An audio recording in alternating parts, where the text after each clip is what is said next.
Joe. Okay.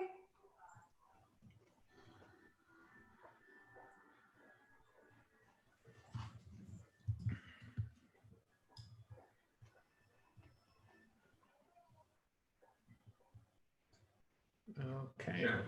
Okay. Oh, sounds like you're on the YouTube live. Or are you? I am.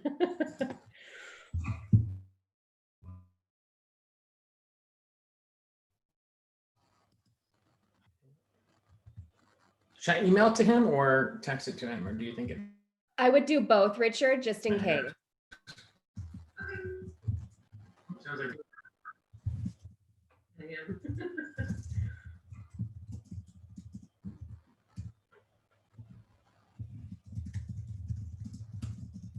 Should I email it to him or text it to him, or do you think it? I would do both, Richard, just in case.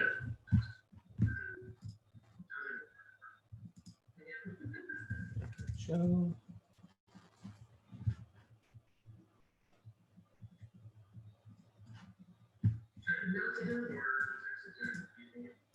Do both, Richard, just in case.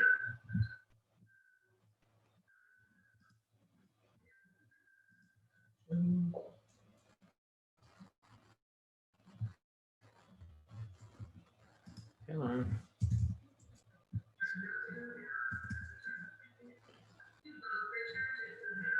What's Joe's last name again? It is Zadkowski. Nicole. Pronounce that right.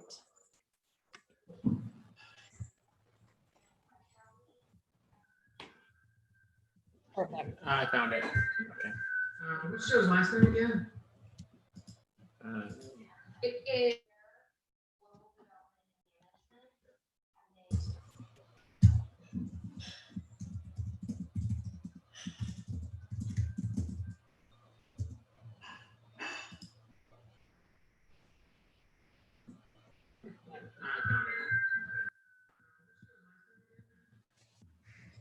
Okay.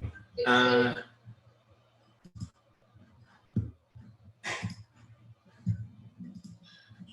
we go.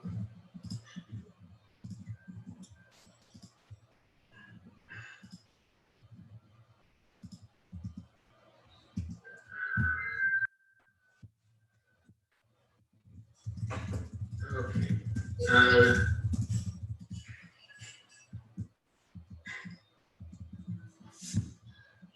we go.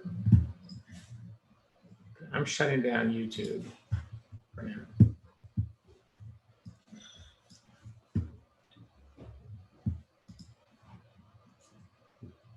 Okay.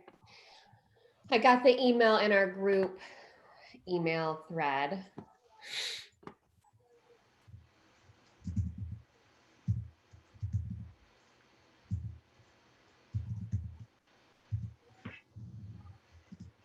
Okay.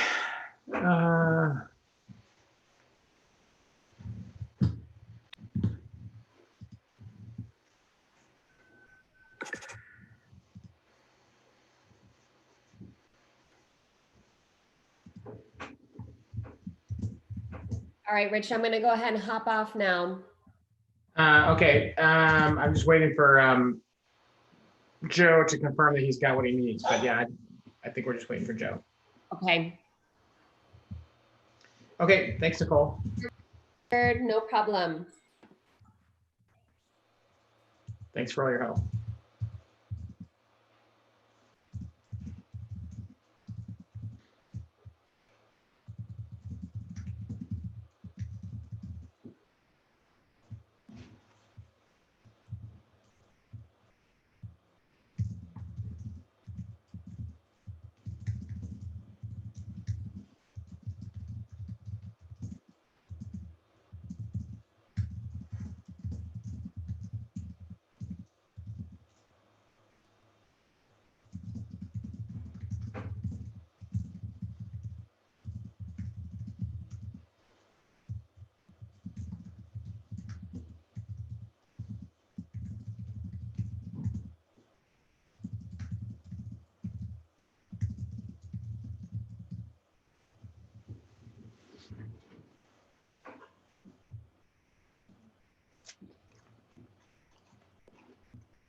Hey, Mike, can you hear me?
Hello, Felipe. Hello. Should I join through this link or to another link? If you want to watch, you can join on the Washington Times site. Or if you want to listen in as part of the roundtable, you're welcome to stay here. Is it going to look weird on the screen? I don't believe so. My understanding is that if your video is not showing, it'll only pick up the people who are on video. Okay. You're looking sharp. Oh, thank you. Yeah, I like the suit. Thanks. Hey, Felipe. Hey, Danielle. How's it going? I'm good. I'm good. How are you? Oh, good.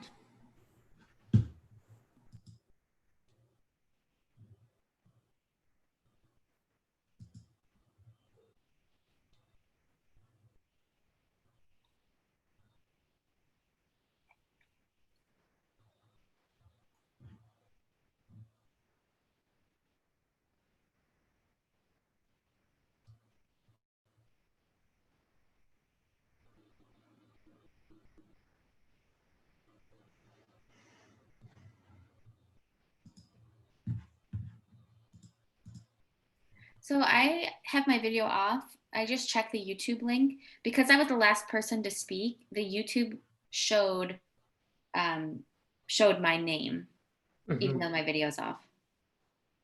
Okay. Just so you know. Great. I think let me chat to the.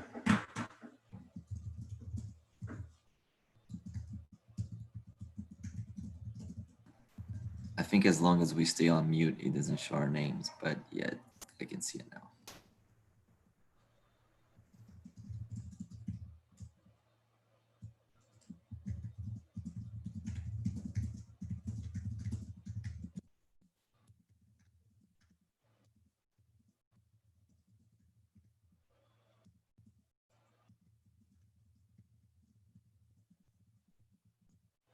Yeah, I think it should be okay, but I just chatted to the Washington Times tech people to get an answer to that.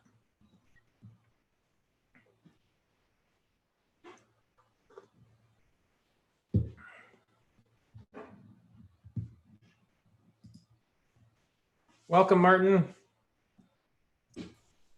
Hi. How are you? I got my microphone unmuted for the moment. Excellent. Excellent. When did you move up to DC? I moved here June 13th, Wow. right in the middle of lockdown and everything else. It was, and actually, I say moved physically myself, but my stuff, my household stuff is just now being packed up and trying to catch up. Oh, geez. And is your family with you, or? Yeah, it was just my wife and I. So yeah, we came over together. Okay. And you know, we were able to get our house sold in Switzerland, which is about to finish closing. So we're kind of doing this move a little backwards because of COVID, but it's working so far. And where are you in DC? I am about a mile north of the White House. So I'm on 15th Street, up around QR, that sort of area. Okay. I'm just out in the suburbs. I actually live about, I don't know, maybe a half mile from Aaron Sherenian. Oh, really? Yeah, Really? we could meet up on the trail if we. Hey, should I run quick and put on a tie? I see you've got a tie on. No, you look great. I'm fine doing that. I just wasn't sure what the COVID protocol is these days. Everybody seems so casual. So I decided a jacket was certainly in order, but a tie, maybe I wasn't sure. Yeah, no, I have another colleague who intimidated me into putting a tie on. So you guys should feel no pressure. Okay, please. I think Janelle, you look very sartorial today. So, and as do you, Martin. So you're good. Absolute emergencies. I've decided the one thing I've learned from COVID is that I don't like wearing suits anymore. I used to love wearing a suit. I'm kind of over it right now. Connor, are you with me? No, decidedly against. I miss suits more than anything else. Oh, you miss suits? Really? Yes, I do. This is nice. Okay. Terrific. Hey, Richard, how are you? Oh, you're muted though, Richard. Okay, hello. There you go. Perfect. Hi, Nilmini. Hello, how are you? Very well, thank you. It's good to see you. Nice to see you and everyone else. Looking sharp. Thank you. Thank you. Everyone's looking sharp here.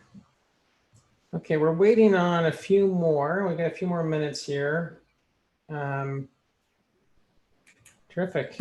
Everybody caffeinated? Excited? Yes. That's a big one, Martin. Yeah, and you got to watch the iced coffees because you find you drink 2 or 3 of them and you're like prying yourself off the ceiling. Yeah, particularly if you do the actual cold brew, that stuff has more caffeine. That's what I do, and you do have to watch it. It is powerful stuff. When we were in the office, we had a cold brew machine, where you could, or tap, and I would get jittery by the end if I had more than one of those.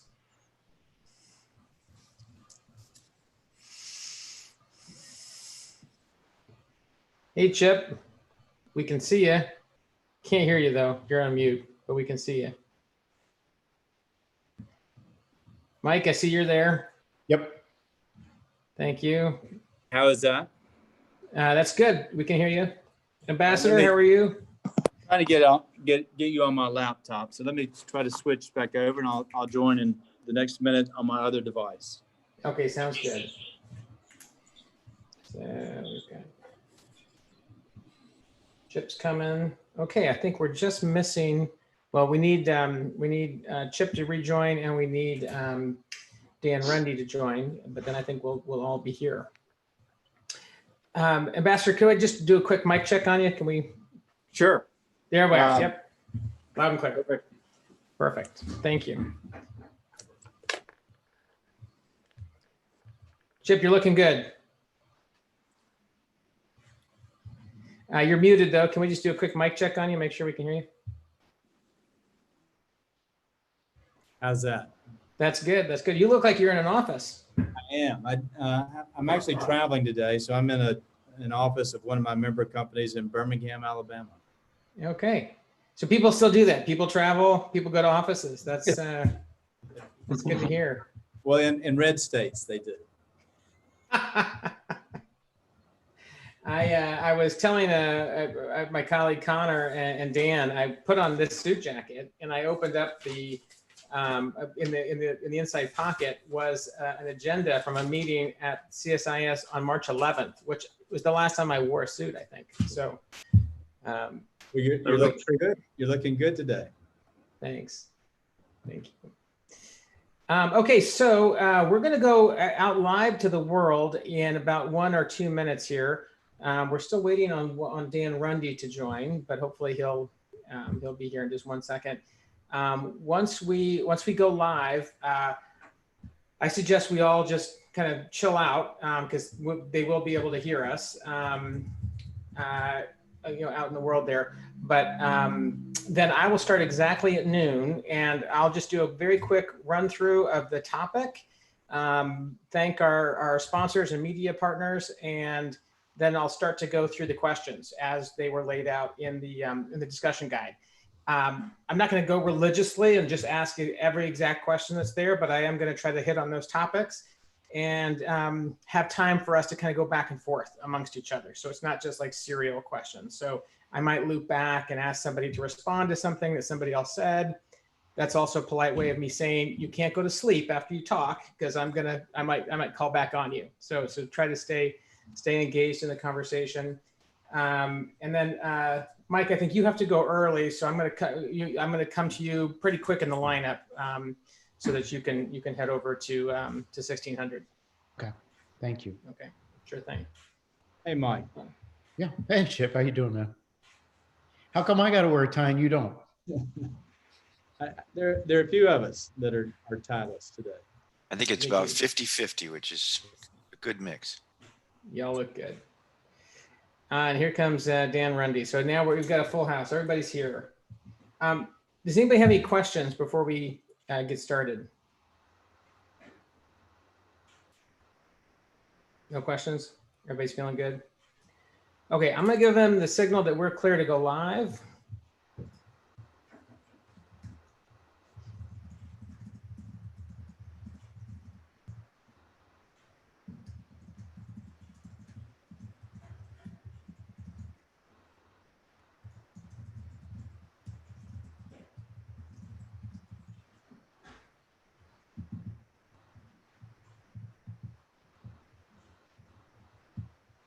Okay, and we are live, but we will start in 4 minutes.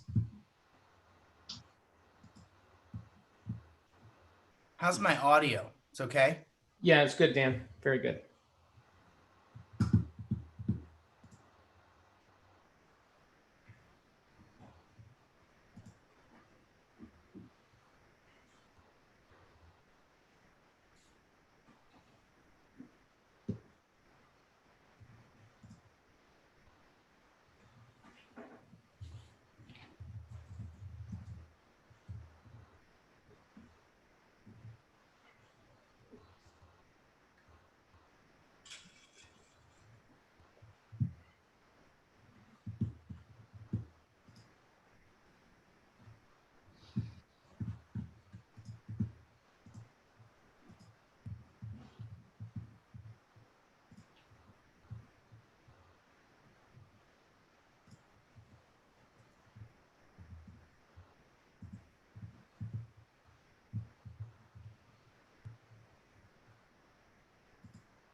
We're going to start in 1 minute.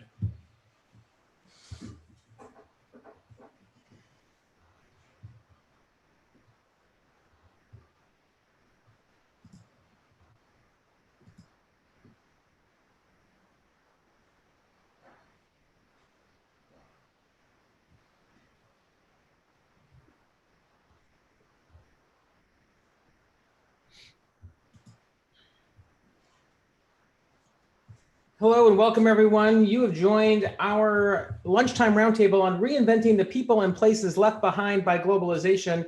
I'm Richard Crispin. I'm the CEO of Collaborate Up, and I'll be your moderator today. I'm so honored to be part of this illustrious collection of wonderful individuals here on our call today who are going to help us walk through a number of really tough issues that are facing our country and our world. This lunchtime roundtable is brought to you in participation with the Washington Times and sponsored by our friends at Philip Morris International. And I'm going to get right into it.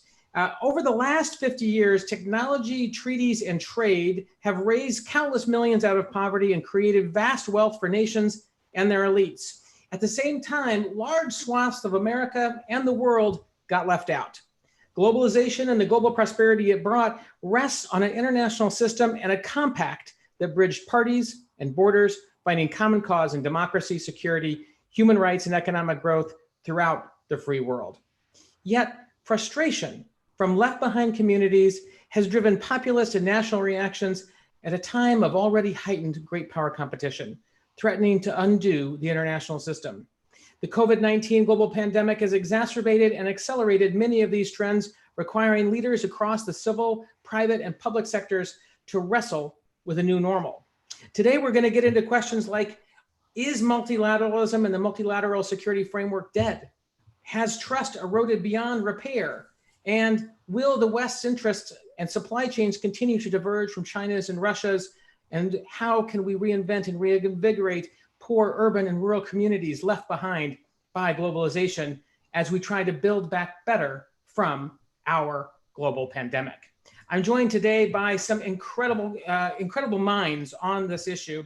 I'm so grateful to have with me Indranil Ghosh, the CEO and founder of Tiger Hill Capital and the former head of strategy at the Abu Dhabi Sovereign Investment and Development Fund. Indranil, can you wave to us, please? There's Indranil, thank you. Good to be with you.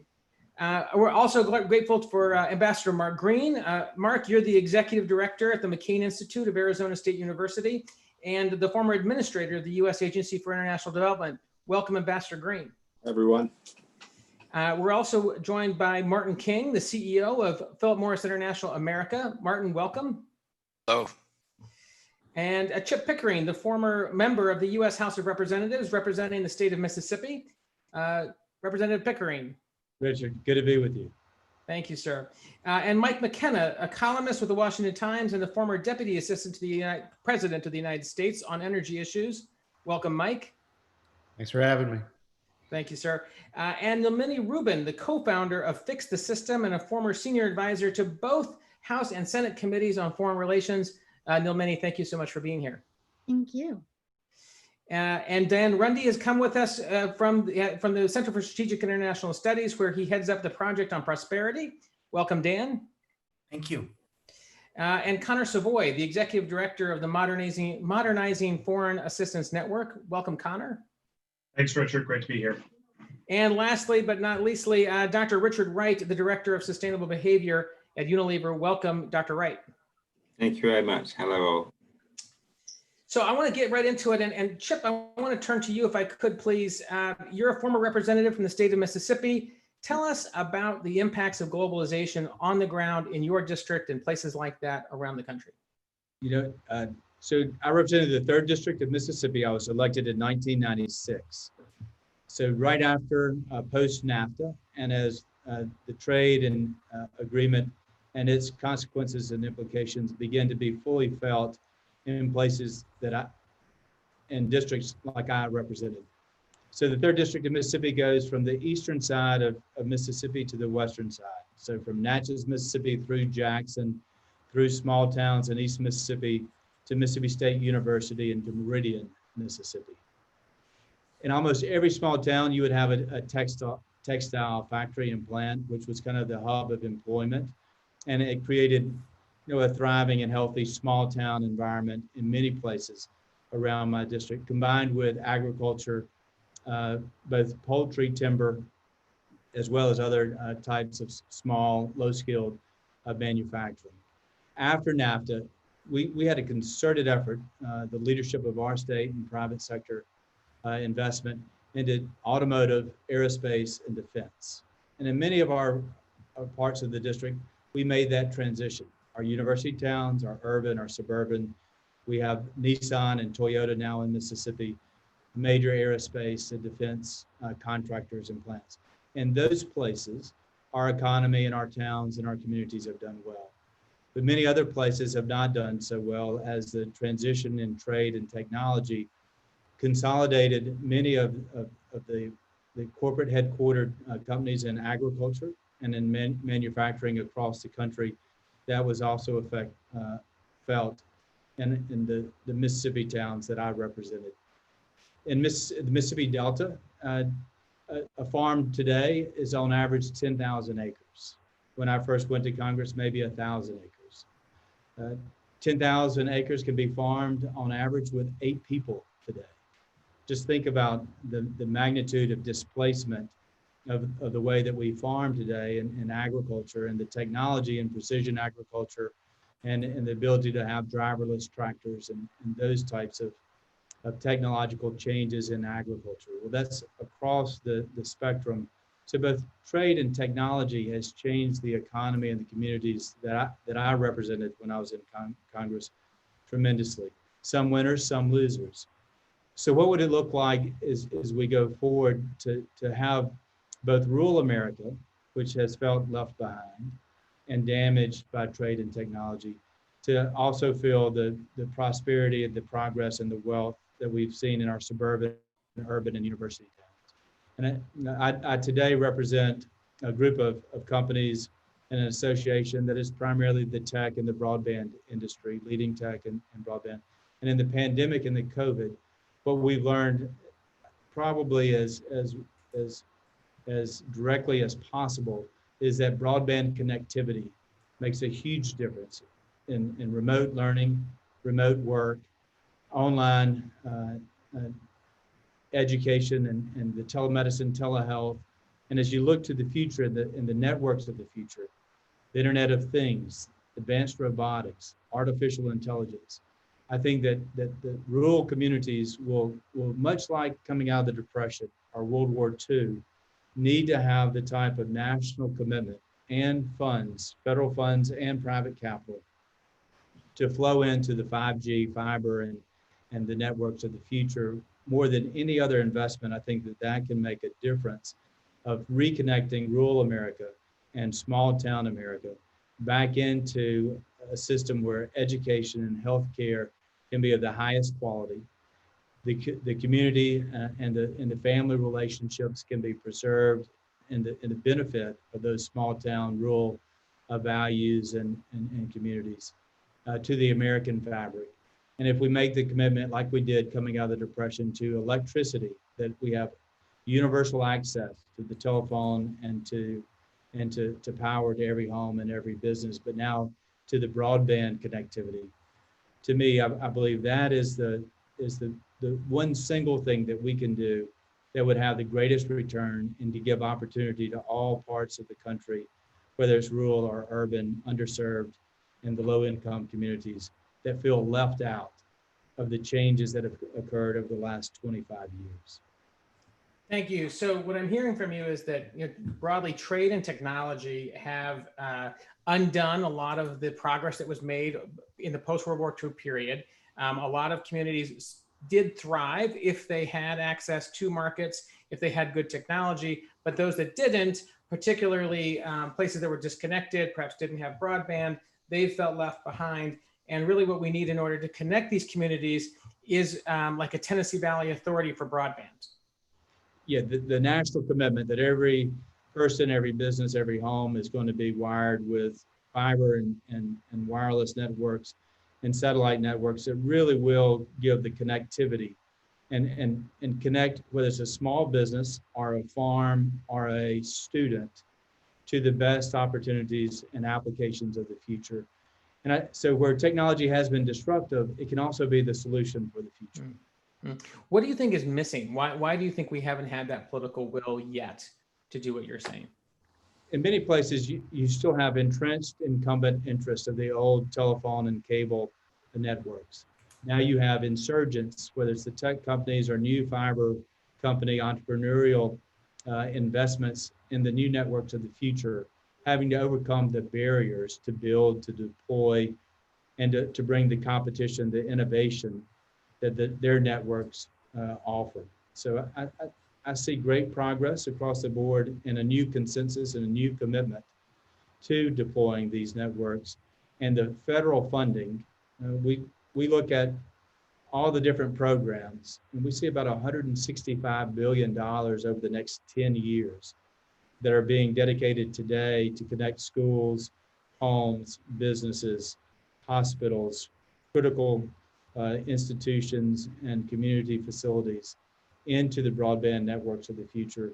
And I do think that that will have probably as much of a positive impact as anything else that we could do as a nation. Terrific. Thank you, Representative. Ambassador Green, I'd like to turn to you.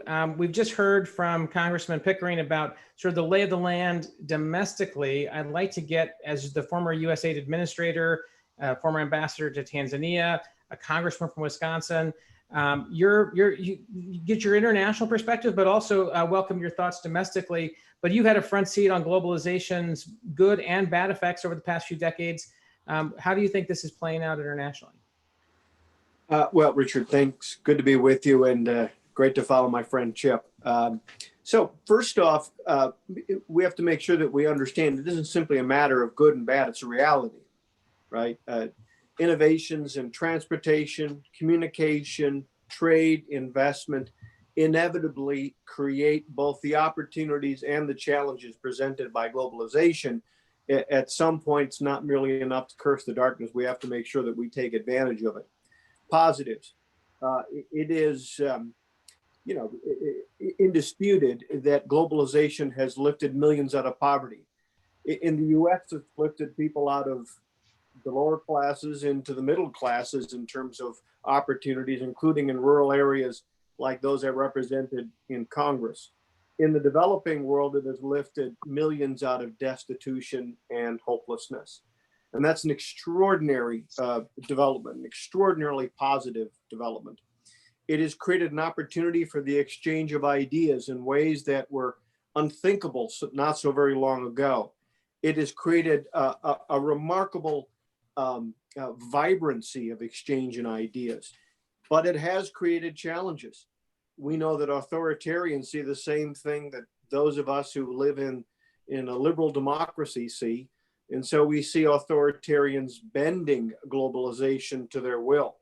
Some of it's in the form of state-managed and state-run economies, but it's also efforts to really steal the vibrancy of democracy and to hold people back and to try to prejudge results. So to me, those are the positives and negatives. But what I would say to Americans is that the opportunity it creates for us to leap ahead is fantastic. It is enormous. And I think we really have to spend some time taking a look at the adaptations that are in the developing world.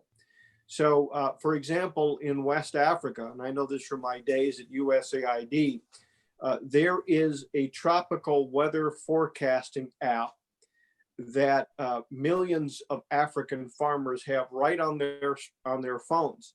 And it gives them a 48-hour localized weather forecast each and every day. They get up in the morning, they get that forecast that tells them when to plant and when to harvest. That's an extraordinary thing. In Haiti, we have, using 3D printers, weather forecasting stations, mobile weather forecasting stations, again, delivered by what is no longer new technology, but rather almost old technology. So I think what we need to do in the West is also take a look at how some of these more frugal innovations and adaptations of technology are being used in the developing world and see what we can do to harness, quite frankly, that example and apply it in our own area. So lots of challenges, lots of opportunities. But I think this is one of those wake-up call moments when we really have an opportunity in the West, particularly in the United States of America, to seize the opportunity and the lead and really set an example for the rest of the world. The innovation that is inherent in our economy and in our society is unmatched in the world, and there's no reason that we can't use this as an opportunity to leap ahead. Mm-hmm. So globalization is neither good nor bad. It is something we have to figure out how we're going to deal with it. It's going to create winners and losers. It's going to create opportunities and challenges. We have to be careful to avoid falling into perhaps the thrall of authoritarian state capitalism and those who are trying to entrench interests. I think we heard from Chip that there are entrenched interests here in the United States. There are also entrenched interests and elites in other countries. We need to be cognizant of that and make sure that they're not holding all of the opportunities for themselves and sticking the rest of us with the challenges. And we have a great opportunity to leap forward. I guess my question to you, though, is the same, similar to the one that I asked Chip. When I remember the promise of NAFTA, and Chip mentioned NAFTA, I remember there's going to be a lot of transition assistance, a lot of help for people who were going to be left behind. What's happened? What do we need to do in order to make sure that that actually occurs, that we are actually funding and have the political will to reach out to those people who are stuck with the challenges? Yeah, well, first off, we need to continue to invest in higher education. Mm-hmm. And we need to bring the opportunities and potentials and capacities of that education to rural America.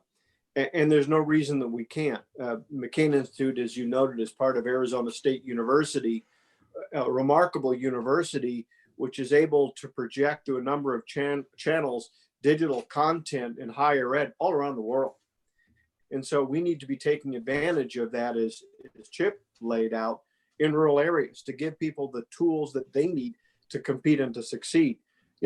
My in-laws continue to farm Northern Illinois, crop farmers, and they'll be the first to tell you they're not terribly sophisticated people, but they know that 95% of the world's population is outside the borders of the US, that if they can't have access to markets, if they can't utilize some of those technologies, they might as well plow the fields under.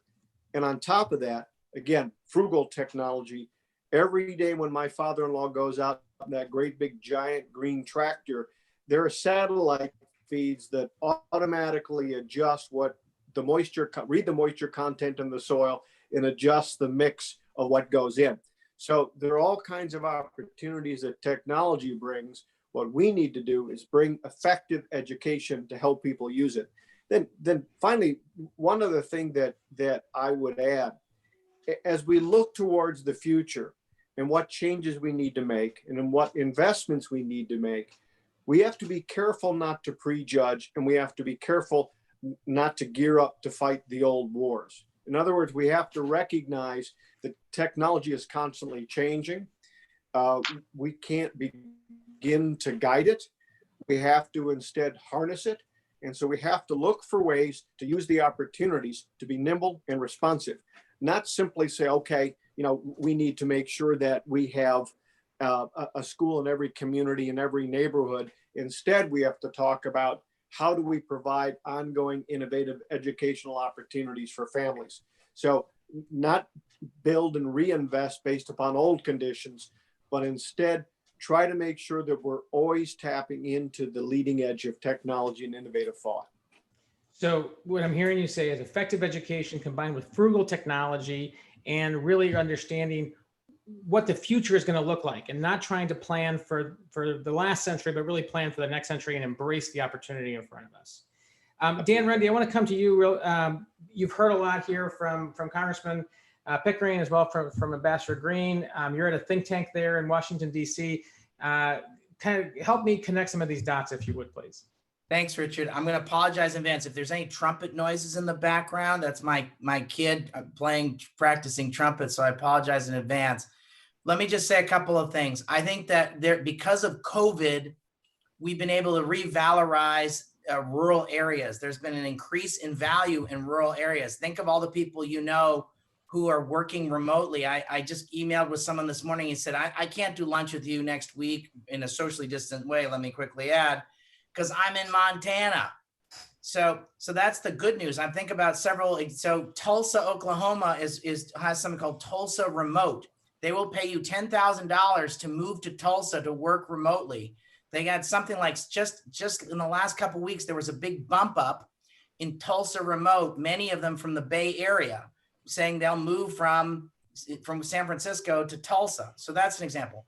Chile has something called Startup Chile, which is if we want to start a business in Chile, they'll give you a visa and some money. I'm of the belief we need to do something like that for Africa. I'd like to create a program for Peace Corps volunteers to keep 10% of all American Peace Corps volunteers to stay in Africa and start a business, because we need a cadre of Americans who start a business in Africa. But I think COVID has helped. COVID's been an accelerator and a disruptor. And I think it certainly has disrupted the urban-rural divide in some ways and sort of rethought it.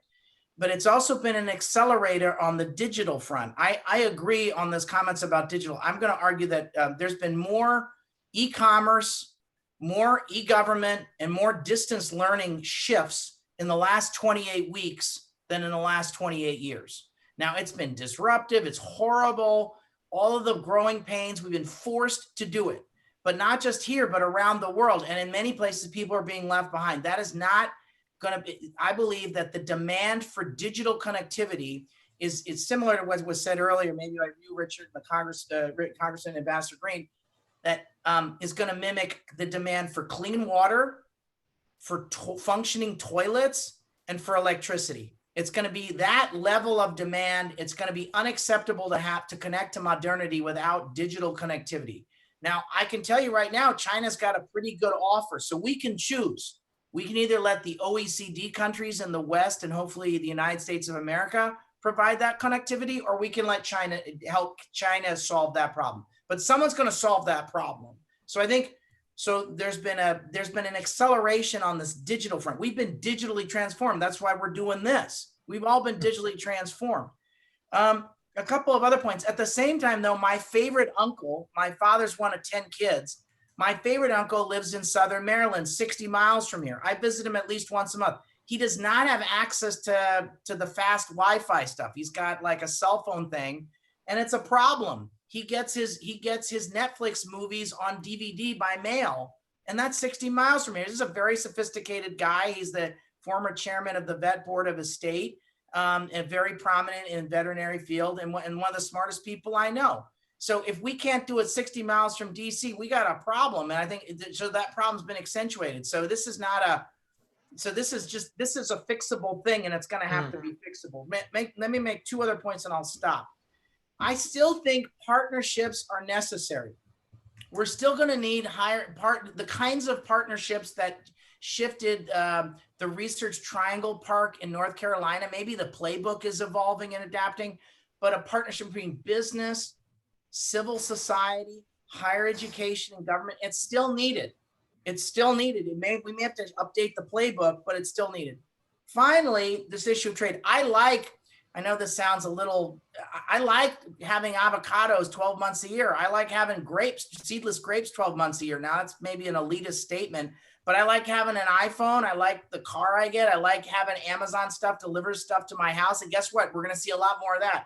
So if you like any of that stuff, then you probably like trade and globalization. So I agree about globalization. There's going to be some shifts in globalization, but I don't think people are going to vote to end not having grapes and avocados and Amazon deliveries anytime soon. So you're going to see trade shifts, because I think we're not going to ever want to be held hostage again. If China says, you know what, I'm going to cut off your PPE or your meds because I'm unhappy with you, like that's over.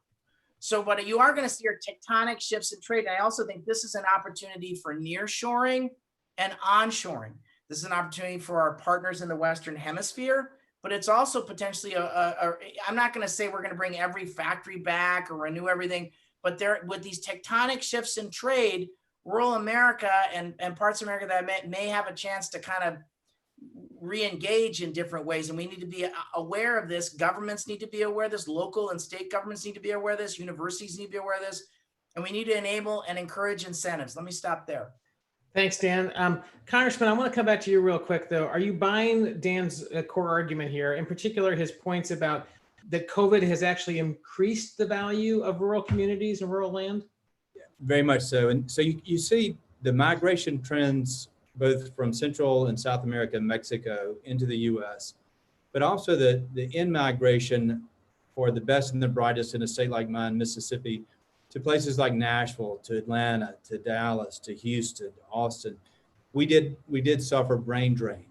What we're seeing right now in Jackson, Mississippi, is that you can't buy a house in the residential areas of Jackson because young people are coming from all those urban centers, whether it was New York or San Francisco, back home. They want to be close to family. They can work remote. They like the lifestyle. And if they have the connectivity that allows them to work remotely and have all the services that modern tech companies provide, whether it's Amazon or Netflix, then all of their needs are met, but their family and relational community needs are much better met in those types of small and mid-tier cities across the country. So I do think that we're going to see through this pandemic and Corona and the new drive for digital connectivity is a possible resetting of migration patterns within the United States. So good for rural America, good for the mid-tier cities across our country, whether it's a Jackson, Mississippi or Little Rock, Arkansas, that those places can see a resurgence and a renaissance. And with technology, the second thing I would just add to it, we do have to have a new infrastructure of education that focuses on computer science, STEM, and coding.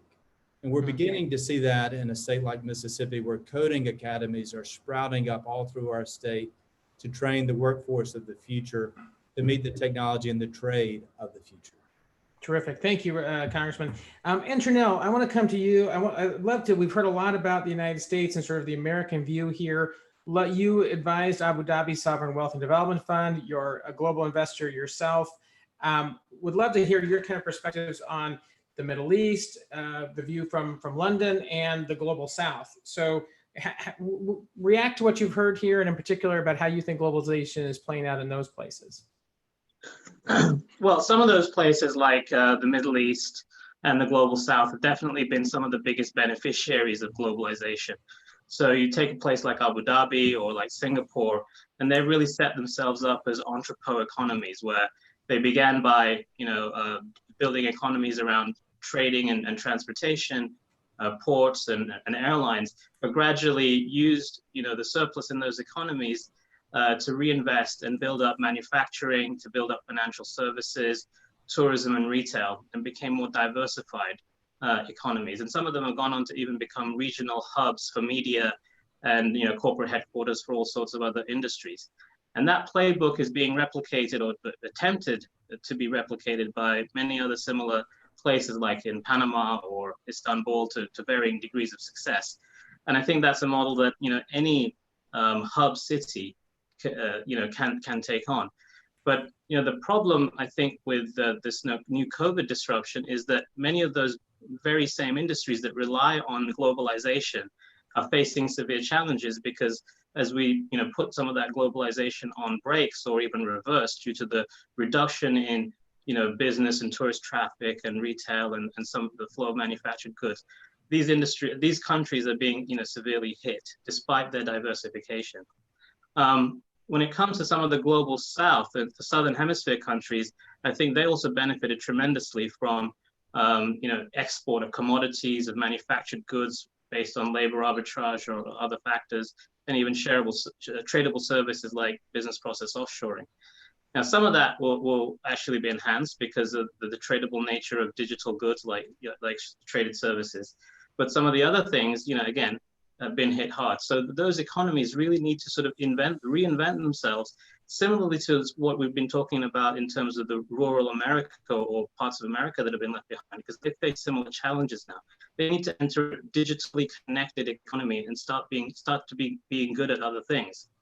Now, I think some of the comments around,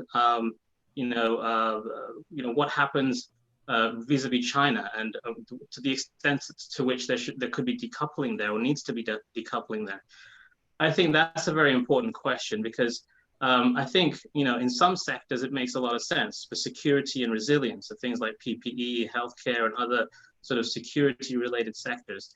It also makes sense to overinvest and double down in industries which are new and where the sort of regional leader or the global leader hasn't yet emerged.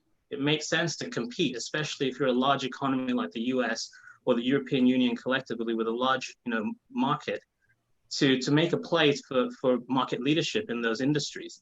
And that's things like batteries and electric vehicles, hydrogen, many of the sort of technology-based industries like education and healthcare that we've been talking about, which can now really take up a global audience from one service or production hub, so to speak.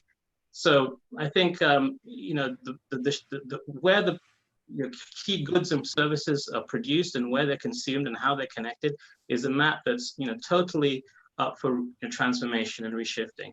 And every location needs to think about how they can put their best foot forward and be competitive in that new economy. So I think I would be remiss if I didn't ask you for some investment tips. So if I'm thinking, you said we should be looking out for industries where there isn't a dominant leader. We've seen a number of big policy shifts like decoupling and the EU's Green Deal. I mean, where should I be looking for the winners? Who's going to win or who's going to lose out of this next wave of innovation driven by things like, I think one of the big areas that does not have a current winner is the so-called green economy. Also things like the rise of environmental, social, and governance related programs within companies. Your thoughts? I think some of the sectors that really stand to do well in terms of investment are sectors where investment and development really increases the access of basic services to large numbers of people, particularly those at the bottom of the pyramid.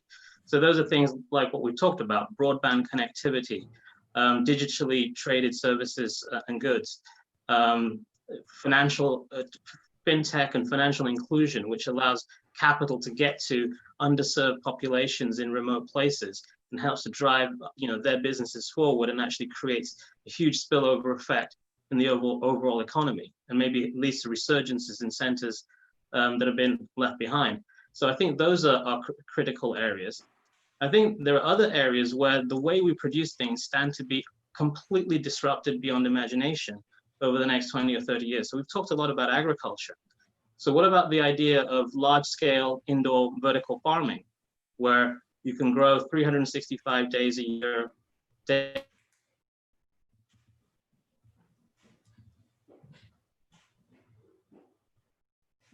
looks like Indranil may be frozen.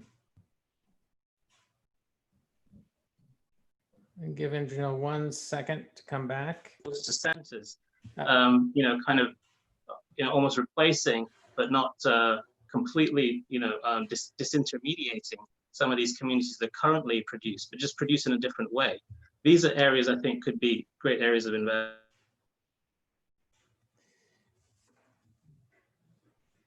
So we need to look at sectors, and I'm sorry, Indranil, I think your video may be frozen, but we'll try to come back to you. But we need to look at sectors where there is opportunity for big disruptions, particularly in basic services like broadband and digital trade, fintech, and agriculture. I'd also love to hear, just really quickly, if your connection remains stable, your thoughts on the Green Deal, the EU Green Deal. I think the European Green Deal is, a seismic shift in policy. Not a shift, but like a seismic policy agenda, because it's affecting every country in the European Union. They're all being asked to put forward plans to support the rollout of energy transition infrastructure, of broadband connectivity, of entire new sectors like hydrogen.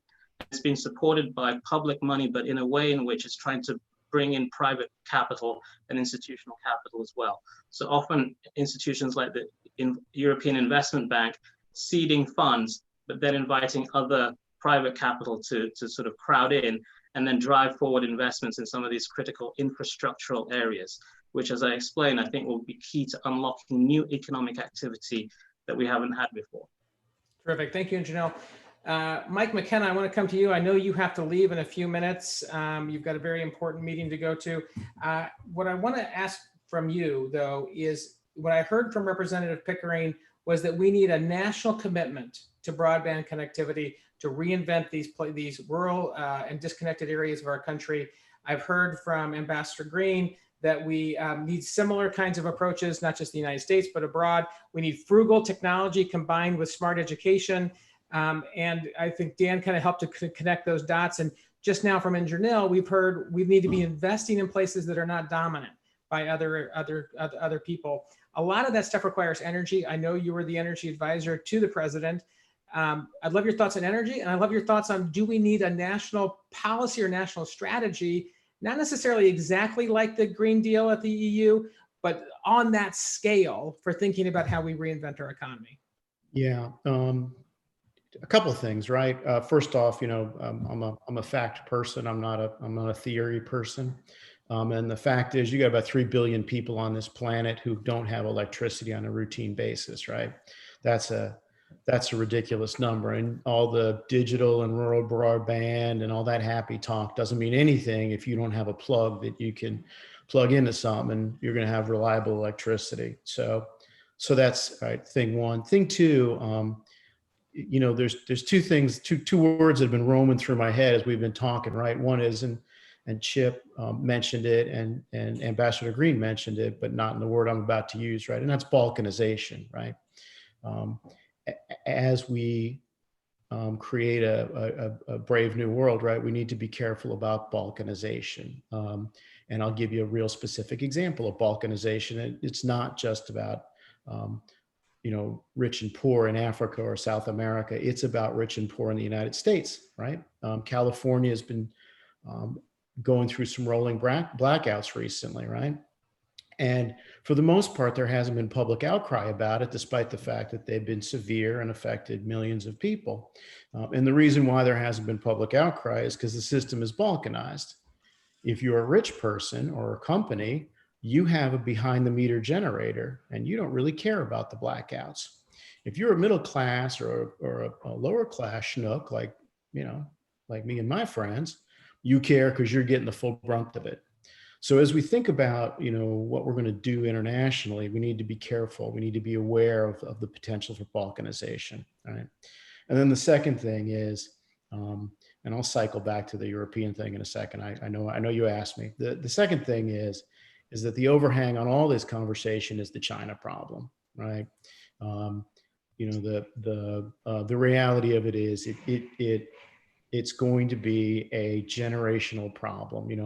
I understand everybody's anxious to think about COVID changes as secular, right?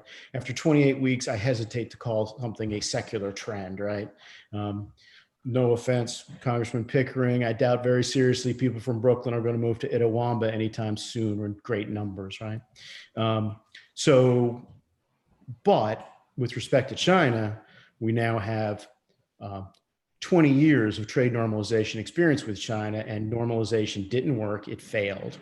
And I don't think that anybody's going to take the foreign policy or pro-trade establishment in this country seriously until they just say, look, that was a failure.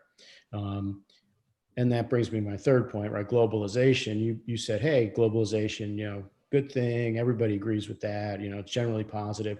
Truthfully, we've been having now a 10-year-long conversation in this country about whether globalization is a good thing or a bad thing. And you have a lot of people on both sides, and I'm perfectly comfortable with that, right? Politics. But for us to just assume everybody looks at it through the same lens we do, probably a mistake. Now, to answer your question, if you're going to be serious about China, if you're going to be serious about balkanization, and if you're going to be serious about trade, you need to be serious about getting in front of a batch of different technologies or technology groups, right? 5G, electric power, anything related to defense. And you're going to need to get serious about, as Dan said, onshoring or nearshoring, right? The idea that we're going to continue to have supply chains originating or transiting through China is just not going to be sustainable over time. That's just not the way the world's going to work. So we're going to need a plan. And, this administration hasn't done a great job, but at least they've opened up the conversation on it. I expect whoever comes next is going to, having let it marinate for a while, they'll have a better sense of what needs to be done. So that's a long answer to a short question. I apologize about that. No. Thank you very much. So I want to take that back though to Congressman Pickering, to Dan, to Ambassador Green, or to Indranil. Obviously, Mike's laid out here. There's no broadband without electricity. So what do we do about that? But more importantly, I come back to this issue of balkanization, both balkanization in terms of the impact that globalization has had and the differing views. And I think that's sort of the crux of our question here, is that many of us, I think on this call, many of us who are listening in have been net beneficiaries of globalization. There are those who were not net beneficiaries. They are not happy about that. And they keep telling us they're not happy about that. So what do we do differently moving forward that will address some of Mike's concerns? And I throw that to any of the prior speakers. Yeah, Ambassador Green, go ahead. Yeah, so I agree with many of the points that he made. A couple of things, and again, I think we have to realize that we can talk about good and bad, and each of us has a point of view, but it's also how we succeed given the reality. So what I worry about sometimes is that back here in the U.S., we think of the U.S.-China action, and I'm a Cold Warrior from way back, only in bilateral terms. We think in terms of how much we can tweak them and what they do in response. And that's not what this is about. It's competition. This is great power competition in our ability to compete in other markets. And it is a battle of ideas. It's a battle of opportunities, and it's whose rules are going to set the world. And it's for all the marbles, because China's policies have profound negative ramifications for the countries involved, and quite frankly, for us. So that's a reality. Secondly, there's another piece to this as we start to talk about the different technologies. I'm often asked what I see as the great challenge in the world today, obviously COVID, but on top of that, it's displacement. We have 71 million people displaced in the world. They're not where they were, and they're not where they're going to be. A lot of it's because of tyrants like Maduro and war and tyranny in Syria. But we've got people on the move, and unless we figure out ways of utilizing nimble technologies, often frugal technologies, to connect with those folks, to bring them into our way of thinking and our set of rules, it's going to be very hard for us to succeed. Just in the COVID case, for example, when you're fighting a pandemic, you're only as strong as your weakest link. If you don't provide access to vaccines all around the world, then you're always at risk of COVID or some evolved form of COVID coming back.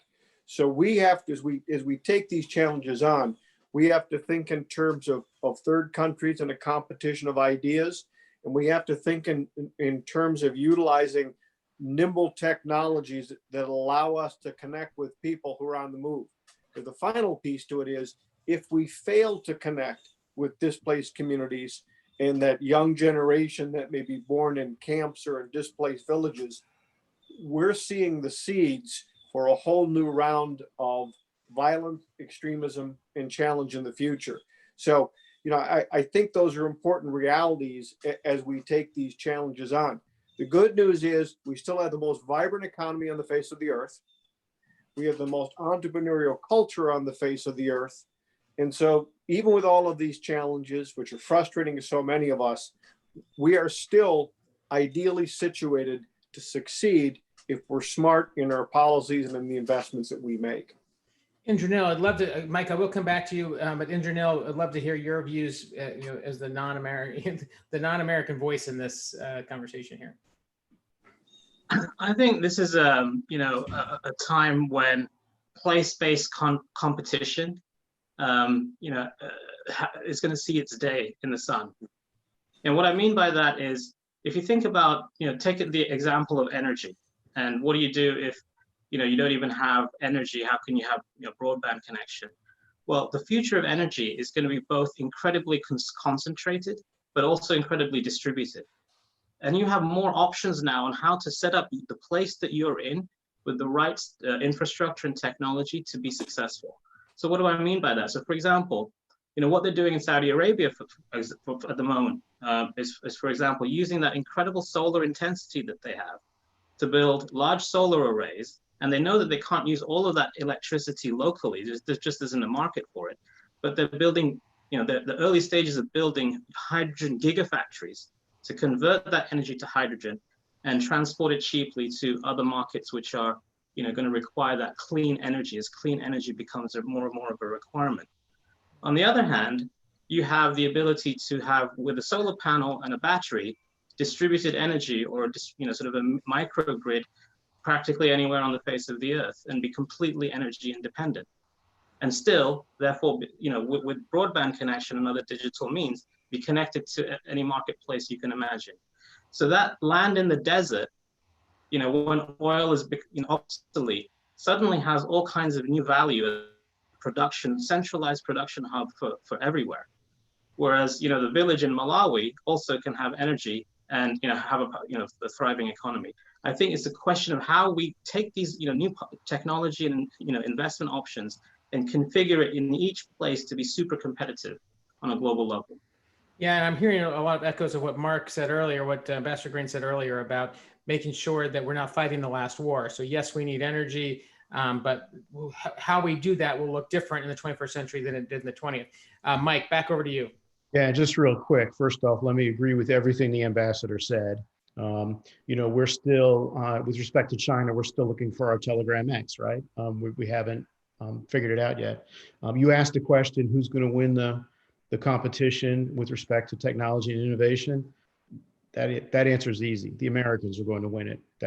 That's what we do. We win stuff, especially in technology and innovation space. So that's going to happen there. And then, what Idranel just said was kind of interesting. He pointed out batteries and solar, right? That goes right back to the China problem. Best battery maker on the planet right now is BYD, which is not a completely wholly owned subsidiary of the PLA, but it's pretty close. And, who makes most of the solar panels? It used to be the Germans and the Americans. Now it's the Chinese. So, this competition, as the ambassador pointed out, going to occur all over the place, right? Not just in nice, clean places.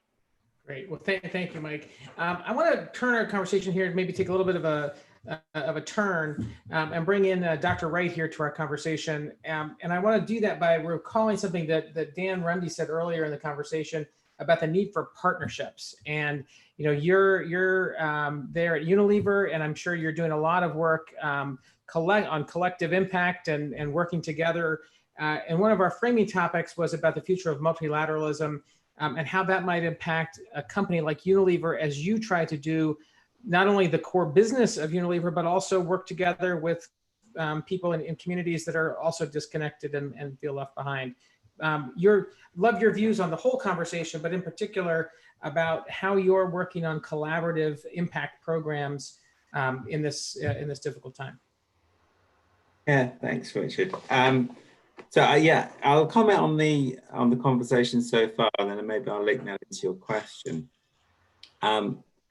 So I would do a lot of work. I can't extrapolate to the States, and as the second non-American person, I wouldn't try and do that. But in Africa and South Asia, so the global South, I think it's important to draw a distinction between technology and innovation. So if you take a couple of simple examples, there are a lot of broken pumps in Africa because actually the provision of pumps wasn't enough to actually sustain water because the ecosystem around them, the support wasn't put in. If you look at the toilets in rural India, people still defecate in the open because actually the cultural sensitivity wasn't taken into account and the cultural factors. And if I take my time, I went into a school in rural Zambia, and they have 30 boxes of computers. They'd been there 2 years, and nobody'd used them. So the provision of technology and innovation are two different things, and how things land and how you you allow people to use them and understand, will be hugely sensitive. The provision of technology is not innovation in itself. And there's some huge challenges there. And this is where we need collaborative action. Because if you look at the challenges I see within somewhere like Africa, there's global warming is making things unreliable in terms of crops. Well, the crops are becoming unreliable because of the weather, whether you believe the global warming or not. And actually you need to build resilience with poor, illiterate farmers that don't necessarily use a smartphone or anything like that. So actually there's a digital desert, there's an inability and an inability for them to understand how to use that technology to help them. If you look at the demographics, there are a lot of young people. In fact, most school leavers will go into the informal economy.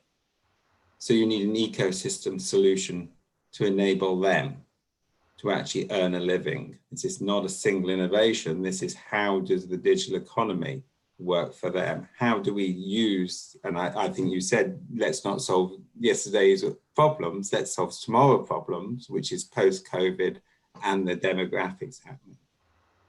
And the only way I can see out of it is digital.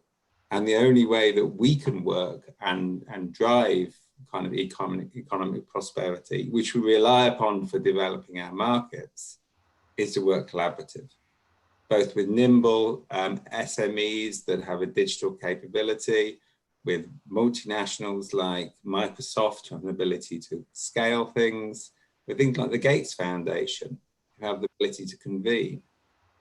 So, I mean, look at multilateralism and you think about it in terms of government action. For me, it's a real cross-sector. And if we're going to meet the SDGs, then the cross-sector collaborations really are needed to actually land innovation in these places rather than just technology.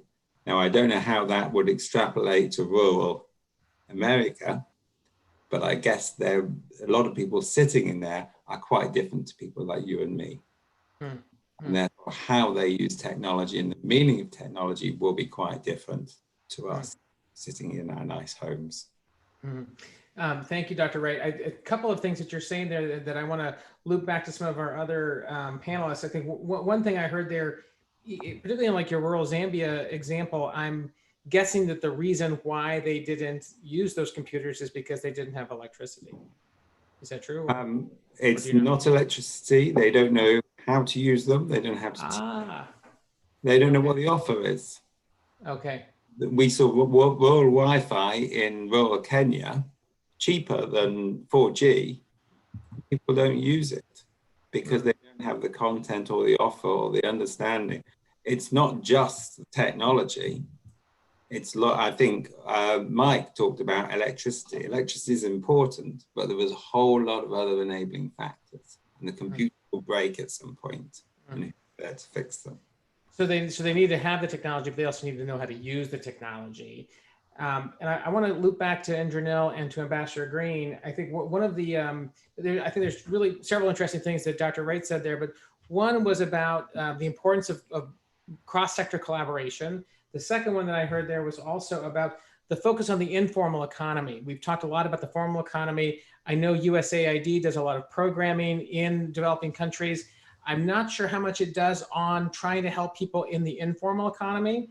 So I'd love to explore that. And also your thinking on the importance of digital in bringing those people back in. And Indranil, if I could come to you first, connecting people into the formal economy through digital. What are your thoughts, particularly when you think about the Global South, and what are the investment opportunities there? Well, I think digital is an amazing opportunity to connect people at the bottom of the pyramid in general, not just in the Global South, through, as we've talked about, remote learning, through financial inclusion, peer-to-peer lending, and getting capital into their businesses, capital into their communities. Getting services like healthcare and other things to places where they didn't go to before. That's, I think, a fundamental opportunity. But I think digital also has the the potential to disrupt the economics of life, because the economics of life has become very lumpy. It used to be that, you know, you basically didn't have to pay that much to get a higher education. Or in some countries like the UK and Europe, it was actually completely free. Now, not only has it become very expensive and crippling in terms of debt in some cases, but not only do you need a bachelor's, you might need a master's and then professional certification. So by the time you're earning, you're in debt, you have fewer earning years left. And as skills obsolesce far more rapidly, you know, maybe your earning potential from all these degrees doesn't last for very long. So you're back into the gig economy after 10 years. So that's a very precarious existence. And in an aging world in general, where, you know, there are fewer taxpayers per population, you know, alive, then, you know, you're kind of in a bit of a vicious circle there.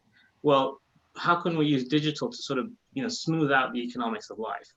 If you can actually, you know, give high quality, job relevant education, you know, and make people job ready much earlier, give them bite-sized injections of, you know, reskilling, and support them to move to where the jobs are.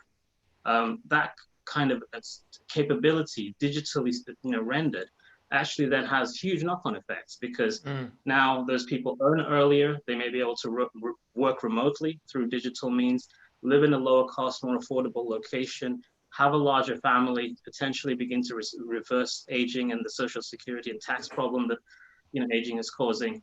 And you can basically almost see a reversal of the vicious cycle we've got ourselves into by, you know, having a more and more expensive and less affordable, you know, lifestyle in terms of basics like education and healthcare. That, I think, is the real power of digital disruption that's on offer. Yeah, and a lot, and I want to come back to you, Dr. Wright.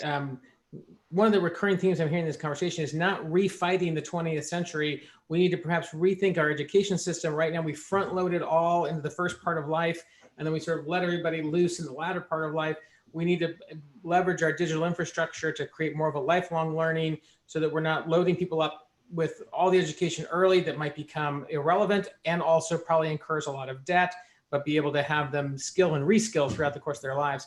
Dr. Wright, your thoughts here, and I'd also love your thoughts on some of the examples of programs and projects that you're doing collaboratively with official donors like USAID or with NGOs or socially responsible investors around the world.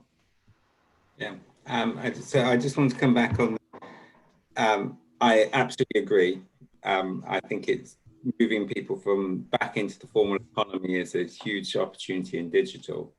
The challenge is whether the formal economy is going to be big enough to sustain the whole population. So we're talking about the excluded. If you take Kenya, the estimate is that actually only 7% of school leavers will get jobs in the formal economy. So you have 93% of school leavers that you will need to support within the informal economy. And actually that's an opportunity for digital. And the only way you can do is by networking, providing gigs and actually think of a different way that to make work for those people. So I think formal economy is not dead, but it may not be big enough in every country, and particularly where the demographics work against you. It may actually be bigger than the States, and it might be big enough in Europe, but we don't know. And we don't know what was happening post-COVID. In terms of projects, I think that one of the projects I'm really proud of is one I work with a company called Sujaz in Kenya. And what they're trying to do is create a LinkedIn, essentially, for what's called hustlers. They're low-income youths. They need the networking, they need skills, they need financial inclusion, they need a digital record, they may need identities. And there's a whole opportunity to bring them into a social network to do good for them.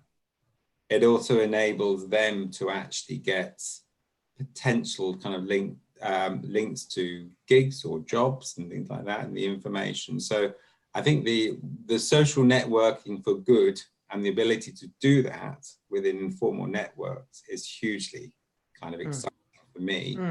And I think some of the technologies that we've got, particularly developed in the innovative country of the USA, are actually appropriate as long as we adapt them correctly in a culturally sensitive way. Mm. I want to go to Ambassador Green and then to Martin King, but before I do that, fascinating project. But what's Unilever's interest in that? When I think Unilever, I think soap, I think teas, I think foods. Why would you care about a LinkedIn for social good? Well, it's really, for me, the potential future. I mean, I work on the future, some fairly nearby kind of projects, but actually one of the reasons I work with UKAID is because we look for social good and we look at future looking. So what's happening to de-risk some of the projects, and we work on them being our commercial nous. The future of distribution. I see. So I've got youths in rural Kenya or rural Africa with smartphones that sit by the smallholder farmers or the last mile shopkeepers.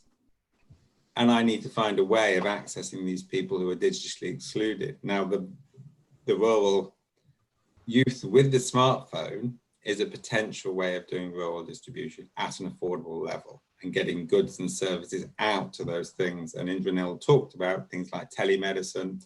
That's the opportunity to connect, but actually sometimes you can't connect directly with your end user. You need to actually have the intermediate things. So I think in terms of reinventing the model of how Unilever interacts with the informal economy, it's hugely important. I also think a business sitting in Africa needs to do something about jobs. I think it's a purpose thing. It's actually, you can't sit in Africa without kind of creating some positive impact. Terrific. Thank you, Dr. Wright. Ambassador Green, we've just heard from Dr. Wright that the formal economy in these countries will not be big enough to absorb all of the people leaving school. What do you think bilateral official donors need to be thinking about when it comes to what that means for the future of economic growth in those countries? Well, Richard, you began this part of our conversation by using the term collaboration. And as you may know, this goes back to my USAID days. I don't use the term public-private partnership. I don't like the term public-private partnership because it's been used in so many places to mean so many things. It's lost all meaning. Public-private partnerships is used by many to have government go to Unilever and say, here's our program, give us some money and we'll do it. And then you know, we're surprised when Unilever says, gee, that doesn't quite fit with our purpose. Collaboration, which is the key to the future, is bringing people together, bringing entrepreneurs and bringing business itself together at the front end of the discussion and say, hey, here's something we all want to take on, the social good. What are your ideas? And making sure that local businesses are in the room, because you'll design something that will be efficient, effective, and also geographically and culturally workable. You know, something that Richard said early on that I don't think we can emphasize enough, and you know, I've spent a bit of my career in Africa, the difference between innovation and technology. When it comes to innovation and work ethic, there are a few places in the world that will match Africa. In so many communities, what they have done with just a small taste of technology is extraordinary. And there really is an eagerness to learn. It's just that we present the information through Western eyes and Western ways and Western channels and wonder why in the world doesn't work. I'll never forget, this goes back to my days as ambassador, so it's 10 years ago. I heard this story from a friend of mine who was a member of the parliament. In his community, which had poor connectivity, they discovered there was one small area in the community about the size of a picnic table in which you had cell phone reception, nowhere else, and they couldn't figure out why. So he told me that every single day, young men in the surrounding communities would go around with plastic bags and collect up everybody's mobile phones. And then they would stand in line, take it and hold it over that picnic table sized area. And all of the text messages and all the commerce and all the messages would suddenly kick in, and they'd go back out and return it in the evenings for just a couple of shillings. So extraordinarily innovative, extraordinarily hardworking, just different perhaps. And I think in the West, we tend to look down our nose at this instead of realizing, my goodness, these people are doing a lot with a little. If we can just figure out a way to adapt some of what we have to those settings where nimbleness is necessary, where uncertain electricity is a reality, what can be produced is fantastic. And then the final piece in the question you asked, also understand that the informal economy is often the only economic channel for women. It's the only way that they can participate. And so because we know that investments in women and women entrepreneurship exponentially provide returns and collateral good, that's another reason why we have to figure out how to invest in some of that and how we move subtly or gradually people, if we can, from the informal to the formal economy. Because right now, we're not touching that, and we need to. We need to harness that and bring that forward, because that provides real opportunities. You know, again, these technologies that we're talking about, that have practical applications, they're modest, they're not expensive. It's just we, with our very sophisticated education, we're not creative enough to understand how they can be brought to bear for good results. Terrific. Thank you, Ambassador. I want to now turn to Martin King. Martin, you've been very patient here. Thank you for listening for this whole conversation. I know that there at Philip Morris International, you guys are going through a huge corporate transformation as you're trying to move towards lower risk products. We've just heard from a number of our folks about the difference between technology and innovation, and also the need for collaboration and for corporations to have purpose. So I'd love to hear from you, your thoughts on any of the conversations that we've had so far, but in particular about PMI's corporate purpose and kind of how that plays into your transformation, and also the need for science and facts in a conversation, and how do we use science and facts in order to help make better decisions and to allow people to make better decisions. Martin. Thanks, Richard. This is an excellent conversation, and I keep finding corollaries and interesting pieces that fit into what we're going through as a business. I mean, the whole discussion around technology and innovation, the difference between them, the science, the need for disruption, not fighting the old wars, using collaboration to get stuff done, accelerating the use of digital, the availability of information. These are all incredibly relevant to what we're going through. I mean, it's starting with the product itself. Obviously, we've known for a long time that burning cigarettes is a problem, and it creates all sorts of harmful constituents, and smokers are susceptible to all sorts of issues from that. So the technology said stop burning and figure out how to give smokers a product that doesn't burn. The critical part was finding a product that they could actually switch to. And so we worked for years on this, and we had a number of failures. And finally, we've been able to come up with a number of products that we believe smokers can really switch to that don't burn, and therefore don't create the vast majority of the harmful constituents that are in a burning cigarette. And one really important product in that area is heated tobacco that we've launched in a bunch of countries. We've got almost 16 million people using it in Europe and Asia. And this product is something smokers can actually switch to. So figuring out how to make it something that people could use versus just the idea of the technology was super important in our transformation towards this. And then we realized, okay, the product is one thing, but you have to actually have the skill sets in the company. You have to be able to talk to consumers. You have to have the science behind it, because people are skeptical of our industry and our company.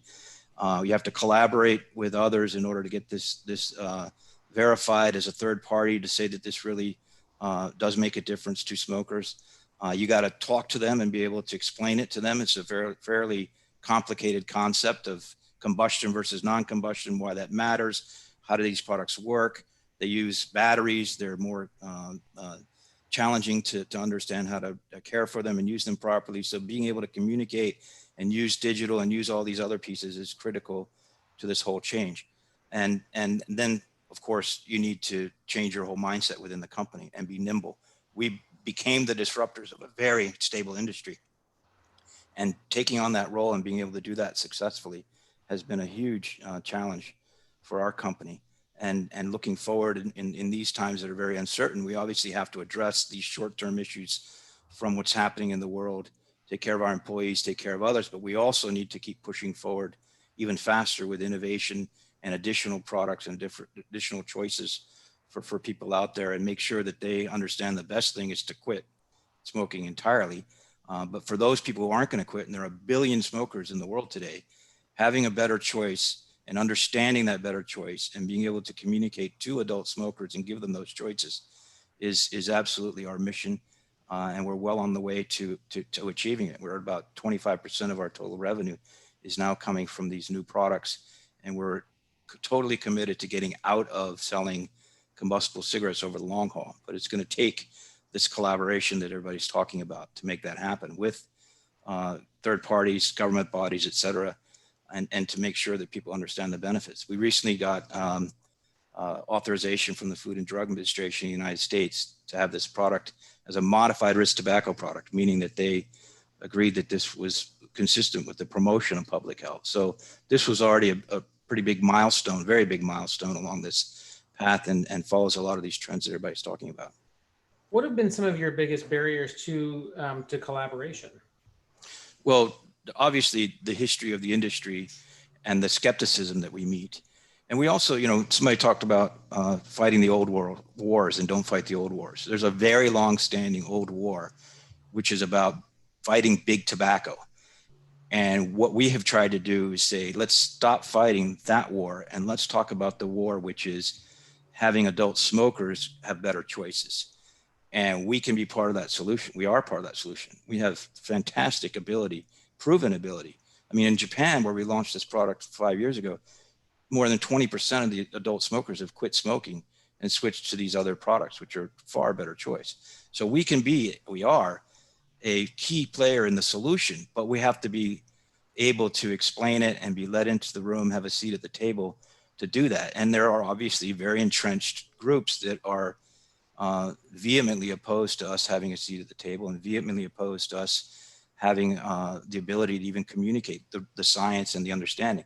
So having third parties that are respected, verify and vet what we're saying and make sure we are scrupulous about our statements and our science. It's incredibly thorough. We submitted to the FDA millions of pages of scientific studies and data, and we have to overdo it from the point of view of gaining credibility and trust and keep working at it. It's going to take years to do that. And then, of course, you have to overcome all sorts of skepticism about disruption in general. When you're one of the world's most successful companies and you're doing so well, your investors can be a little bit reluctant to hear about your plans to totally disrupt your own industry. So we have to really explain it well to our investors and all the stakeholders involved to make sure they realize it's win-win. It's win for smokers, obviously. It's a win for public health and society at large, but it's also a win for our shareholders because we can be more successful as a company by taking market share from our competition and by having a much more sustainable long-term business. So it's a long-term battle to keep getting the hearts and minds of folks out there to the possibilities of the future and this great innovation. Thank you, Martin. I'd like to take this back to Dan Runde, to Indra Nil, and to Richard Wright. What I think we've heard from Martin is the difficulty of overcoming skepticism, the importance of corporate purpose, and also the need to be disruptive, but also the challenges in being disruptive. Indra Nil, you kind of challenged us, I think, at the beginning to think about how we could dominate markets that don't have current leaders. What do you think of Martin's strategy and PMI's strategy here to be disruptive in a very traditional industry, and what guidance might you have for others who are trying to do likewise? I think that's the only way to survive. So if you take, for example, the energy industry, I found it remarkable that recently ExxonMobil actually fell out of the Fortune 500. That's just extraordinary. But at the same time, we hear BP in a serious fashion rebranding itself as an integrated energy company, not even an integrated oil company, but an integrated energy company, and moving towards truly becoming more of a renewable utility. So until you become part of the solution, until your corporate purpose is really to stop, as we've been saying, fighting the old wars about how do we justify doing oil rather than, how do we become part of the new energy future? I don't think you'll be able to succeed as a company, or frankly, as an investor who's looking ahead to the future games and how to sort of be a dominant force in those games rather than trying to hold on to a position in an industry that's eventually going to become obsolete.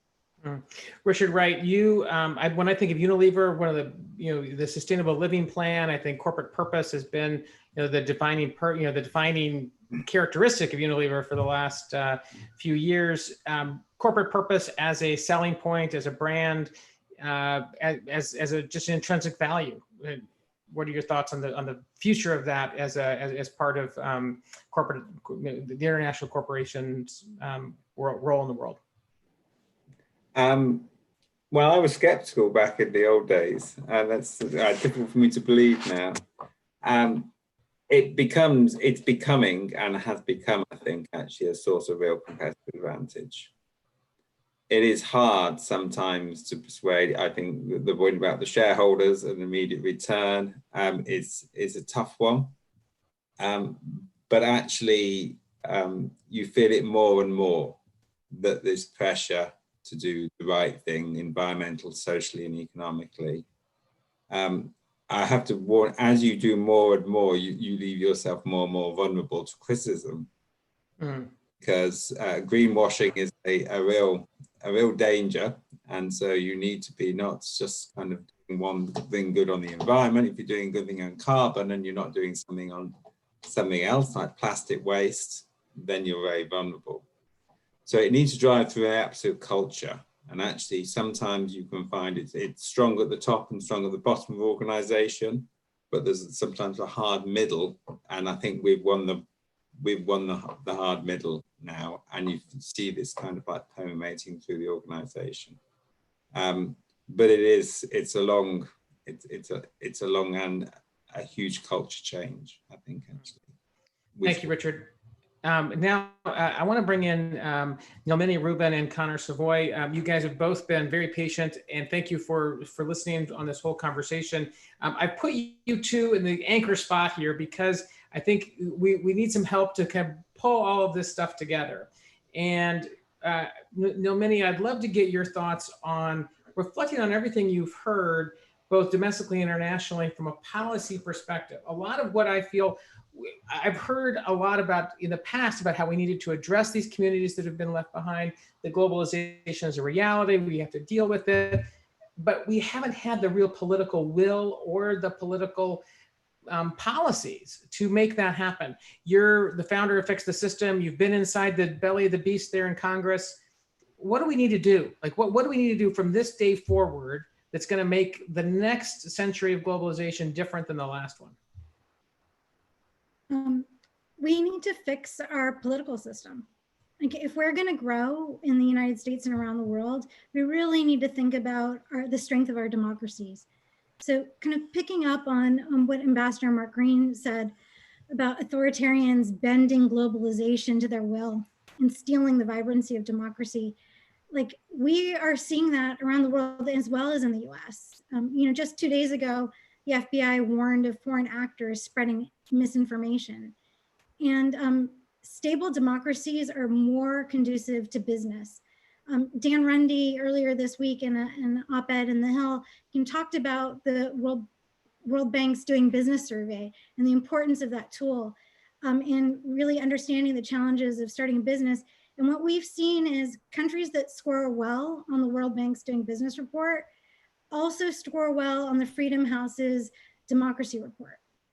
So there's like a clear connection between democracy and economic growth. We saw that when Central Europe and Eastern Europe, shifted from communism to democracy.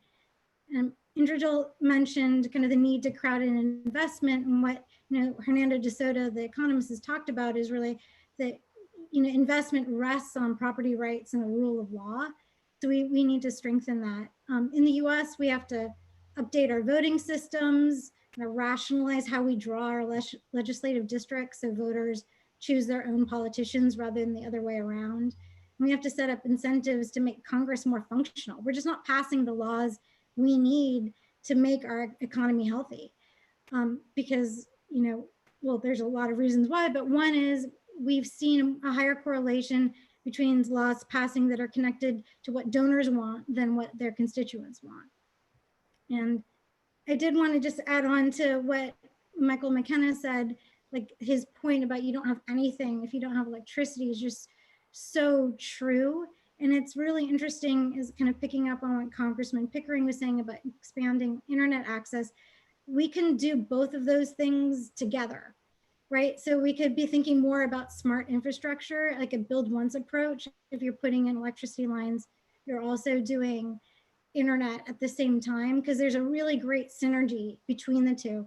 When you have better internet access, you also have better energy with smart grids and IoT, Internet of Things technology. And then Richard Wright talked about collaboration across gender sectors. Mark Green touched on it, but we also need to like think about collaboration across genders. You know, as we think about the internet, the digital divide, as more people are getting on the internet, it's more men than women. So every year we're seeing the digital divide increase rather than decrease. And that has massive ramifications for growth and societal moving. And then like the last point is, as we think about, especially in the US, kind of building on the comments about immigration, if we need to make sure our country stays the place people want to come to. And that was founded on the rule of law and democracy. And so strengthening that helps us strengthen our entire country. And kind of paraphrasing Martin King, I'm trying to touch on everybody. We need to not fight our old wars. We need to fight the new war going forward that will hopefully bring everyone along, not just the ones who are thriving. Well, I asked you to connect the dots, and you definitely connected all the dots there, Nomini. So thank you for doing that. I want to double click on a few of the things you said there. You said we need to fix our voting system. We need to have more incentives in Congress to pass laws that don't just respond to donors. And we need to fix the gender gap, and we need to make sure that we stay a welcoming place. So those are, you said a bunch of things, but I want to kind of double click on each of those. What do we need to do to fix the voting system? We got, I think, less than 40 days, 40 some odd days until the next election. Is there something we can do in the next 40 days, or is this something for the next round? Well, there's a lot of stuff for the next round, but in this round, we can start, like in Pennsylvania, we have time to change the law to allow them to increase the time to process envelopes. We're gonna have tons of envelopes, and the way the law is currently stated, it's really crushing the amount of time they have to process it, and Pennsylvania really matters. We need to increase the number of poll workers so that, you know, people can actually vote in person who want to vote in person. And we need to kind of let there be time to count the votes that are legitimately cast, and like really work on kind of a patience campaign here in the US to make sure that we don't rush to judgment, because that's where the foreign actors, as the FBI has noted, can come in and mess with us. So there are some things that we can do right now, but there's a lot of things we need to do going forward, because we have this archaic system of all the laws being different in different communities, and it's really hard for people to understand what their rights are to vote. We need to update all of that. Thank you for that. I want to bring Connor in, but before I do, I want to just, one thing you said, incentives for Congress to pass better laws. What are your thoughts on that one? Yeah, for you, Nomini, sorry.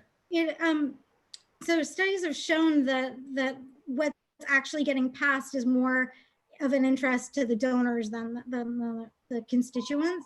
And one thing we need to think about is how do we do campaign finance in the US? Are there ways that we can increase the input of regular people? Maybe it's matching from public matching, or restrictions on people accepting donations from out of state. What we're seeing is the flood of campaign contributions are from California and New York. They're not necessarily from people who are within states and districts. So there's a lot of creativity we think we need to bear to make sure that the people and the money that's influencing our campaigns are from the people who are actually being represented. Thank you, Nomini. We got about 6 minutes left. I'm going to give you guys a preview. I want to hear from Connor and ask Connor to sort of bring us home here and kind of connect the international corollaries to many of Nomini's domestic corollaries. Then I'm going to swing back to our two congressmen to get our two former congressmen to get reactions to what Nomini just said about voter system reform and campaign finance reform. And then I'm going to ask each and every one of you for one takeaway, one sentence takeaway. So be thinking about what that's going to be. We're going to do a lightning round here to wrap us up. But Connor, bring us home if you would. Thanks, Richard. And I'm not sure I'm up to the task, but I'll do my best here. I think when you look at the corollary to what Nomini was saying on the US side, I mean, I think if you look at the international system and when you think about a lot of the things that we're talking about here, it goes back to the idea of collaboration. It goes back to the need for cooperation. I don't disagree that China poses an enormous challenge to the United States. It is likely the great power competition of this century. But that said, you know, someone needs to lead, and I think when I look at all of the things that we're talking about, including the opportunities, there needs to be leadership. And what I see right now is a real absence of leadership on the international scene. You know, Richard, one of the things that you brought up, one of the things you framed with this is trade dead, or is trade as we knew it dead? I don't think trade is dead. I think it's likely there is a bit of a dormancy right now because of COVID-19. But I also think that the issues we see now have been building for a long time, and there's a need to rethink international trade agreements. There's a need to rethink both sides of the ledger, not only for the benefits for those who see the clear gains that they get from international trade, but as folks have pointed out, the people who are left behind.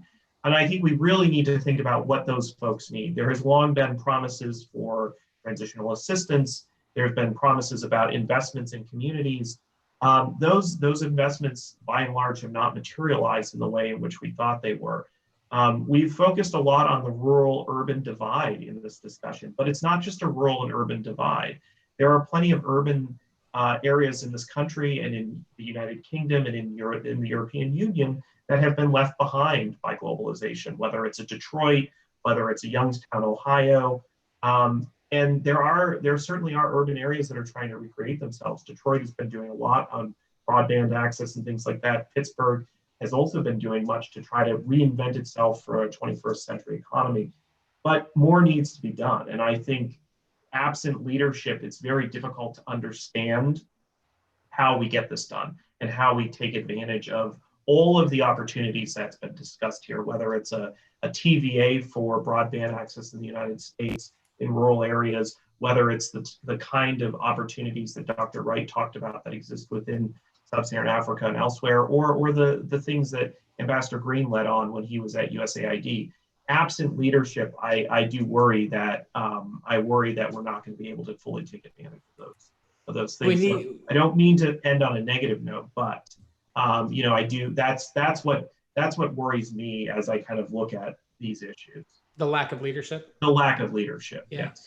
So we need leaders and we need leadership. So part of your call there, I assume are you calling for the United States to be a leader? Or are you calling for yes? Who? Okay. Yes. So I'm calling for the United States to be a leader because if there is something I am optimistic about, it is about America. I am an American. Yeah. I do believe in the inherent good of American leadership in the world. But I don't see a country that's been leading for the last several years. Mm-hmm. I see a country that, frankly, is the stereotype that many had for the Obama administration of leading from behind. We're not leading. And in our absence, there is a vacuum out there, and others with malign interests are filling that. Mm-hmm. So America needs to lead, but we also need other kinds of leaders. There are lots of leaders on this call, and there's some great corporations and organizations that can also be leaders. So I personally want to add my voice to Connor's and not only call for American leadership, but also call for us to all lead individually. I tell my kids, they're looking around for who's going to lead. I said, why not you? Why aren't you the one to lead? So I think we can all be leaders in our own ways. I want to come quickly back to our two congressmen for reactions to Nomini's points about reform of our legislative and voting system. And then I'm going to come to each of you for a quick lightning round. Congressman Pickering, you first. What did you think about Nomini's points? They're very accurate. When I retired in 2008, we did not have super PAC.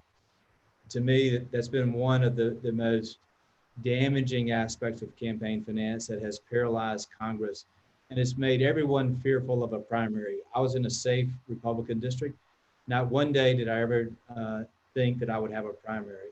Never woke in the morning with one worry that I would have a primary. And it allowed me to govern. It allowed me to go to the middle. It allowed me to take on giants and battles without a fear of a super PAC coming in from out of state, putting $8 to $10 million in a race against me. So equalizing how parties and super PACs and individuals give, and democratizing how the internet can with matching, really give an opportunity to equalize the playing field in all segments of the campaign finance. I do think we're in the storm before the calm, and that the calm will come, and a consensus will emerge, and it will reestablish trust in trade, trust in our technology and our networks, trust in our healthcare and our education systems. But we are in the storm. And I don't know if it's going to be 2 years, 3 years, 5 years before we emerge from that. But I think all of us, as you mentioned, need to be working together to reestablish for the next century what is the new compact, the new consensus, so that we can make the progress, and our democracy has trust in it. Our economy and trade relationships are founded on a mutual beneficial trust and those core pillars that have made the last 70 years successful. And what do we need to do for the next 70? Excellent. Thank you, Congressman. Ambassador Green, your thought and your takeaway from this conversation. You're on mute there, Ambassador. First of all, I agree with what Chip has said. And that's something that didn't exist in my day, and I've seen come up. But we get the democracy we deserve. So we've got to stop just blaming political leaders, blame ourselves. We did this to ourselves. We deserve it. A couple things that we need to be doing. We need to insist upon constructive disagreement, not consensus, not surrender, but we have to learn how to disagree constructively in journalism and in politics. Finally, something I remember from my days in the state legislature, I had a well-known political figure came in, spoke to all of us, Republican and Democrat. He said, how many of you here won your last race by more than 60%? And a few people raised their hand. He said, shame on you.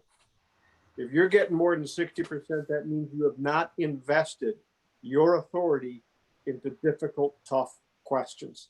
And until you start doing that, quit complaining. And I thought that was right on the mark. All of what we've heard today, I think, is a great beginning. We have a lot of work to do. Thank you, Ambassador. Let's go to Martin King, your takeaway. It's time to fight the battles that matter for the future, not the ones of the past. Thank you. Indranil.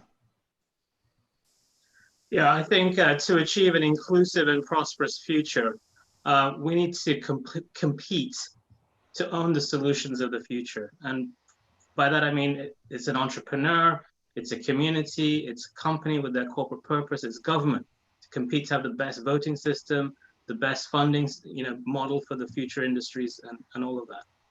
Perfect. Dan Rundy. The future, the fight of the future is digital connectivity, whether it's rural America or the rest of the world. Whoever helps solve that problem is going to win the future. Connor Savoy. We need to lead. We need to lead. And I agree, it needs to be all of us, but we need leadership. And because in the absence of leadership, Ambassador Green's right, we get what we deserve.